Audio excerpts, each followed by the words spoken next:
वालेकुम, मेरा नाम जाहिद हमीद है। आज हम पैरास्टामॉल पे कुछ इम्पोर्टेंट बात करेंगे। आजकल सब लोग कहते हैं कि पैरास्टामॉल नहीं खाना चाहिए, डोलो 650 नहीं खाना चाहिए, इससे लिवर प्रॉब्लम हो सकती है, इससे किडनी प्रॉब्लम हो सकती है या कुछ और भी प्रॉब्लम हो सकते हैं। आज हम इसी पे इम्पोर्टेंट बात करेंगे, क्या ऐसा कुछ पैरास्टामॉल से क्या ऐसा कुछ हो सकता है। ये जानने के लिए हमें पहले पैरास्टामॉल का मेटाबॉलिज्म समझना ज़रूरी है। ये पैरास्टामॉल का स्ट्रक्चर है, केमिकल स्ट्रक्चर। इसका दूसरा नाम है एस्टामाइनोफेन।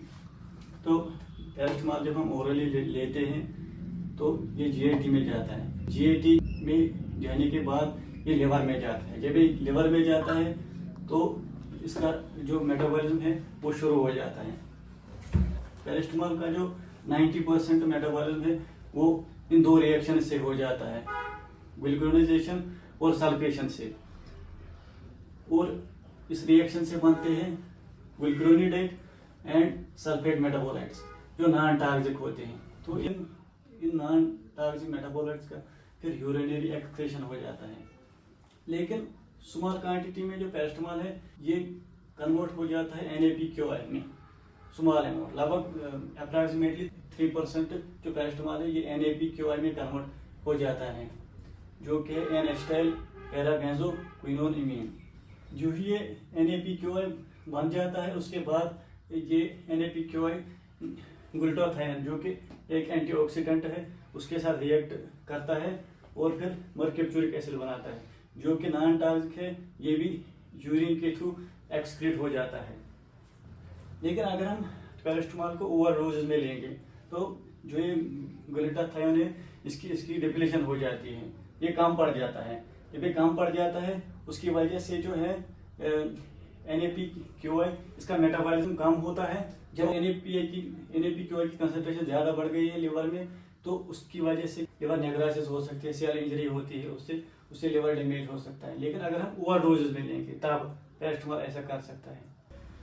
लेकिन अगर हम पैरास्टामॉल रिकमेंडेड डोजेज में लेंगे तो NaPQI जब बनता ही है तो फौरन मर्क्यूरिक एसिड में कन्वर्ट हो जाता है, तो कोई मतलब साइटोटॉक्सिक इफेक्ट नहीं होता है। लेकिन जब इसकी कंसंट्रेशन ज़्यादा हो जाती है ओवरडोज से तो हेपेटोसाइट नेक्रोसिस हो जाती है, सेल इंजरी हो जाती है उससे।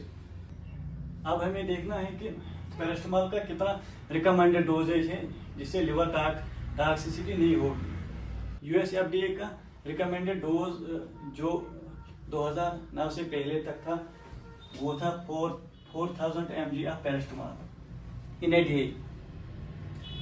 लेकिन 2009 के बाद इसको थोड़ा रिड्यूस किया गया। अब जो रिकमेंडेड डोज है पैरास्टामॉल का वो है 2600 mg of paracetamol in a day. तो जो पैरास्टामॉल का जो थेरेप्यूटिक इंडेक्स है ये ब्रॉड है, ये नैरो नहीं है। अगर हम पैरास्टामॉल को अपने रिकमेंडेड डोज में ले तो ये एडवर्स इफेक्ट नहीं दिखाएगा।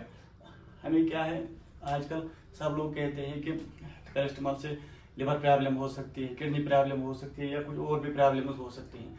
लेकिन अगर हम पैरास्टामॉल अपने रिकमेंडेड डोज में लेंगे तो ये एडवर्स इफेक्ट नहीं करता है और ये पेरिफेरी पे काम नहीं करता है, बहुत कम ये पेरिफेरी पे काम करता है। एक्सक्लूसिवली CNS पे काम करता है, ब्रेन में काम करता है। इसके बदले में अगर हम अदर NSAIDs को लेंगे उसका GI एडवर्स इफेक्ट भी होते हैं, CV एडवर्स इफेक्ट होते हैं। वो ब्लड प्रेशर को रेज कर सकते हैं, इंसिडेंस ऑफ स्ट्रोक को बढ़ा सकते हैं, इंसिडेंस ऑफ हार्ट अटैक को बढ़ा सकते हैं, लिवर इंजरी भी कर सकते हैं और किडनी डैमेज भी कर सकते हैं। पैरास्टामॉल का ऐसा कोई इफेक्ट नहीं है, न रेस्पिरेटरी इफेक्ट है इसका, न CV कार्डियोवैस्कुलर कोई प्रॉब्लम करेगा। ऐसा कोई प्रॉब्लम नहीं करता है पैरास्टामॉल अगर करेगा, अगर हम ज़्यादा डोज में पैरास्टामॉल लें सिर्फ ज़्यादा से ये लिवर टॉक्सिक होता है। तो लेकिन अगर हम रिकमेंडेड डोज में लें पैरास्टामॉल सबसे सेफ है। अगर हमें कभी हेडेक हो या बुखार हो उसके लिए पहले हमें पैरास्टामॉल ही हमेशा लेना चाहिए, न कि अदर NSAID जैसे डाइक्लोफिनेक है, एस्क्लोफिनेक, इंडोमेथासिन है, मेफेनामिक एसिड या बाकी NSAIDs जो है उसका एडवर्स इफेक्ट बहुत ज़्यादा होता है पैरास्टामॉल के मुकाबले में। पैरास्टामॉल इन सबसे बहुत सेफ होता है। जब भी हमें कभी हेडेक हो, बुखार हो, हमें पहले पैरास्टामॉल ही लेना चाहिए। उसके बाद हमें अगर फर्क ना हो तब NSAIDs की तरफ जाना चाहिए। गुडमैन गिलमैन के मुताबिक अडल्ट्स में पैरास्टामॉल तब लिवर टॉक्सिसिटी करता है अगर हम 10 to 15 grams of paracetamol single dose में लेंगे, तब अडल्ट्स में लिवर टॉक्सिसिटी हो सकती है। अब जो स्मॉल चिल्ड्रन है उनमें लिवर टॉक्सिसिटी मतलब ज़्यादा हो सकती है अडल्ट से। लेकिन अगर हम बच्चों में देखेंगे, बच्चों में जो ग्लूकोनेशन कैपेसिटी होती है वो कम होती है अडल्ट से। इसके हिसाब से अगर हम देखेंगे तो बच्चों में लिवर टॉक्सिसिटी के इंसिडेंट ज़्यादा हो सकती है अडल्ट से, क्योंकि उनकी कैपेसिटी जो है मेटाबॉलिज्म की कम होती है अडल्ट से। तो आज के वीडियो में इतना ही, मिलते हैं नेक्स्ट टॉपिक के साथ।